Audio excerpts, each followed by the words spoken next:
I'm turning this dusty and dry area into a green and lush lawn and bush garden area. So far I've brought in some sandstone blocks, prepped the main garden bed and planted a bunch of native plants. Today we're kicking on with this and getting this place pretty much ready for a new lawn. This project is happening. Welcome back to the channel. We have some mulch. I got some mulch delivered today. If you missed any of the previous episodes, we've done the sandstone blocks and the garden bed. We want to get some mulch onto that. It makes a difference once you get that mulch on there. It just lifts it so much. The sad thing is we have enough space here to get mulch delivered in volume for free from arborists, but you need to let that stuff age a bit before you put it in the garden. It's got something to do with nitrogen or something. I don't know. I don't know exactly the reason for it, but we've used up what we have. I'm waiting on some more, but we won't be able to use that when we get it for like 6 or 12 months. So unfortunately, I had to pay for this stuff. I do like it. It's the eucalyptus mulch. Probably not a very smart option because it's a bit of a premium option. This stuff was $100 a cube, plus delivery. So budget-wise, probably the worst decision. Maybe I should have used something else. Maybe I should have looked for a cheaper option. I probably should have. Like it, it's pretty easy to work with in my opinion. Just super damn expensive. We've got 3 cube here, which won't go too far, but that is the first job today, just to spread this out as best as we can for the back. We're not going to do the very front because we have the metal edging coming this week, which we'll also be doing in this video. But then once that's done, pretty exciting, because then yeah, once we mulch this, get the metal edging done, it's ready to start prepping for turf. So I'll be getting some turf underlay here, just trucked in, spread it out. I'm not trying to get a smooth pool table surface. How good are the birds today? Listen. I feel like this is going to be an awesome spot just to sit with your coffee and listen to the birds. Yeah, I want to keep it sort of natural and not too fussed with the flow of the land, if you know what I mean. Plants seem to be doing well. I also did get the water down here in the last episode. It was just the last stage of it anyway. I don't know why I'm doing it. It's just very satisfying now that there's water down here. Enough talk, I should probably start spreading some mulch. So who would have thought a mulch fork would be so good for mulch? I love this thing. I actually got it for the Free-Made Fridays, like the grass, scooping that up, and it's been awesome for that. I've never used a mulch fork until now, and we've done a lot of mulching around here the last few months, and oh my Lord, it's heaven.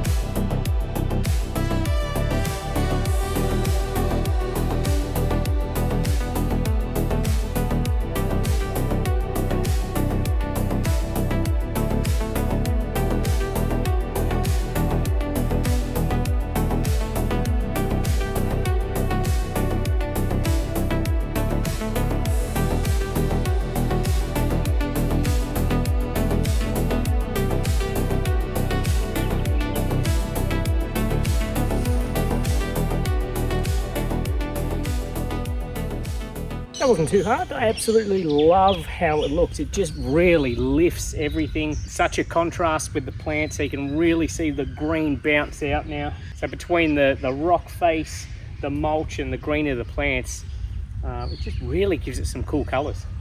I don't know what it is about watering, but it's just, I could stand out here all day and it's just so satisfying. Bit of an impulse purchase. Can't really see it there. Check that out. We have a Corten steel tree ring. It is 1.9 meters wide and 600 high, so it's quite substantial. Now I've got to work out how to get it off. This thing wasn't cheap in terms of how much money it cost, but I mean, I don't know.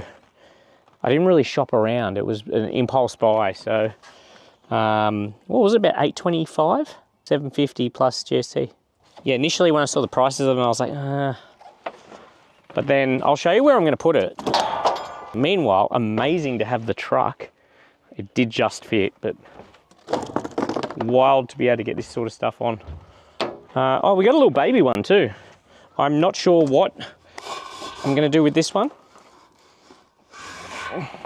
what's that, about 200 mil? I think they're both 3 mil thick.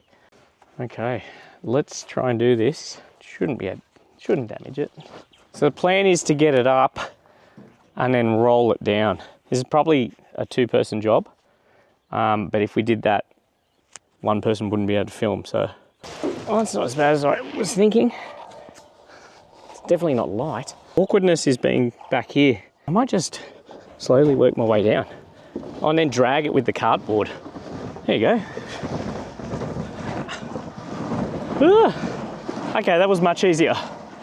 And then we'll get it on its side. I'll explain why I'm putting it where I'm putting it in a second. There's a top edge and a bottom edge here. The top edge is finished a bit more. The side, so I'm going the other side, so I'm just going to roll it over. I'm glad we got this size. I was weighing up sizes when we were there because they had others. Need it closer. Oops. No, well, the rock's more there. It's just I've misplaced because I was just getting this out of the way. So I haven't even explained that there's a rock there. This is what happens when you don't put your boot covers on. This place is full of rock. There's rock everywhere. Surprisingly, I kind of haven't really got that exploratory there. I feel there's enough soil and we're getting underlay in that it should be all right. But there is a big rock under here. You can see a bit of it here.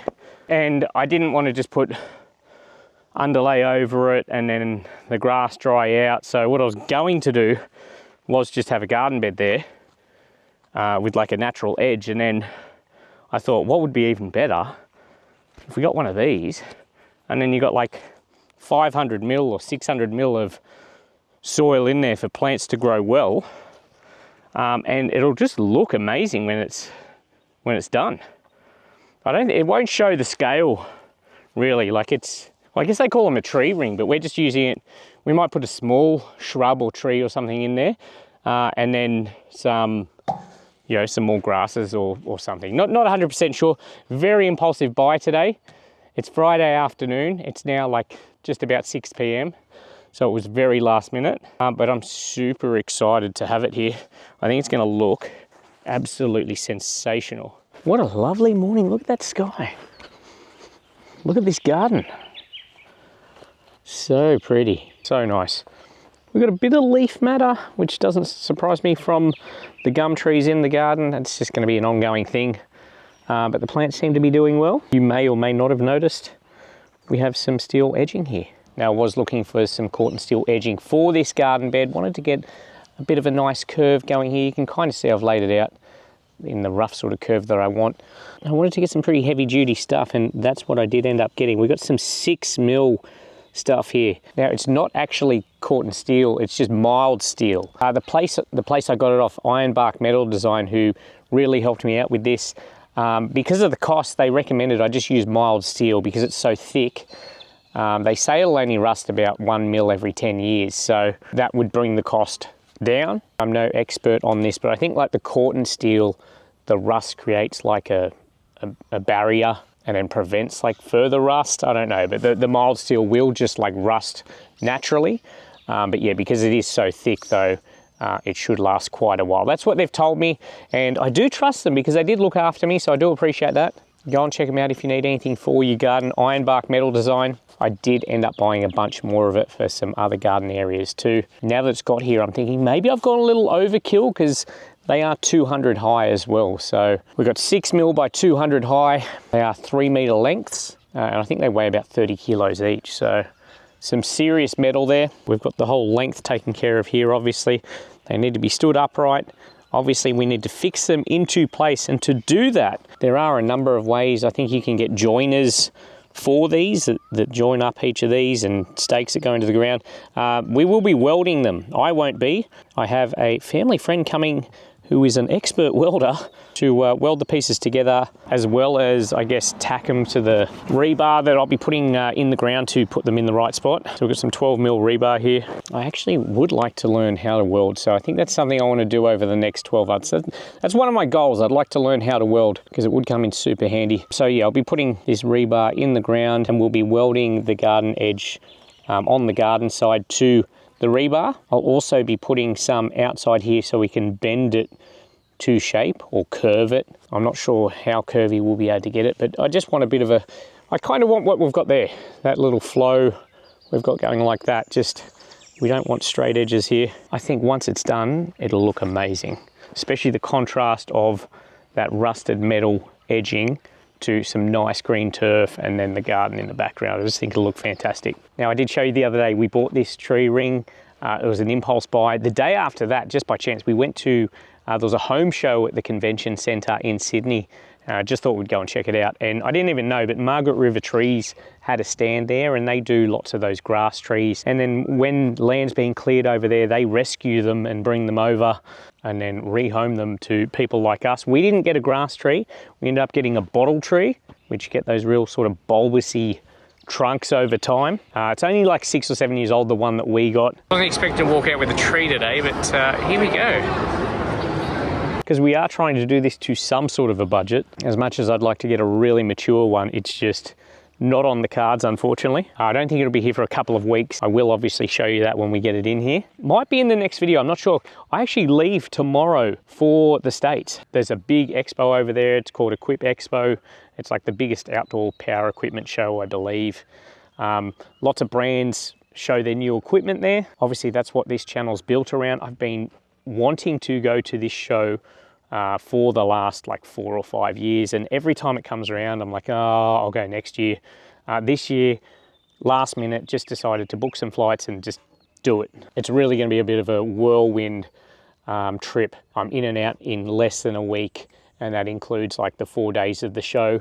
Not sure what to expect. Hopefully this video comes out before then. If you are going, let me know. Outdoor power equipment, mowers, trimmers, all that sort of stuff, and everything related to it is really my passion. I love seeing the progression of it. So to be able to go over there and see that, I'm really excited about, because we get everything like 12 or 24 months later than everyone else over here. It'd be nice to go over there and hopefully meet some people as well that I've seen online or spoken to online.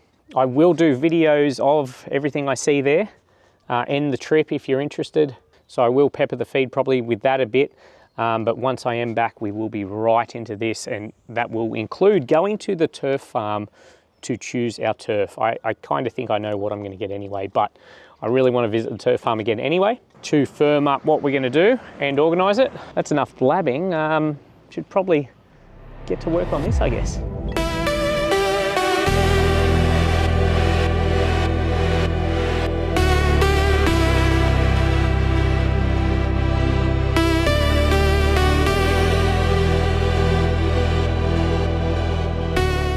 Look how good that looks. Well, I think it looks good anyway. Looks as I intended it to look. Got the exact curve that I wanted. This is just coming together so perfectly, and it's looking scarily close to my inspiration ChatGPT image that I described. I think I have just enough garden soil to backfill there, and I've got a little bit of mulch left as well that should be able to do that bit there to get that garden bed finished. I still want to get a couple of ground covers for the front there, which I'll sort out when I get back. So I'm going to do that now. Then when I get back from the States, all I have to do is, I should have some turf underlay coming here, spread that, and then we will be ready for turf. It's crazy how quick things can come together when you just decide to do it. It feels like the start of this project was ages ago. Everything's gone really smoothly. It's all basic stuff, but it's just finding the time and getting everything done can often be the issue.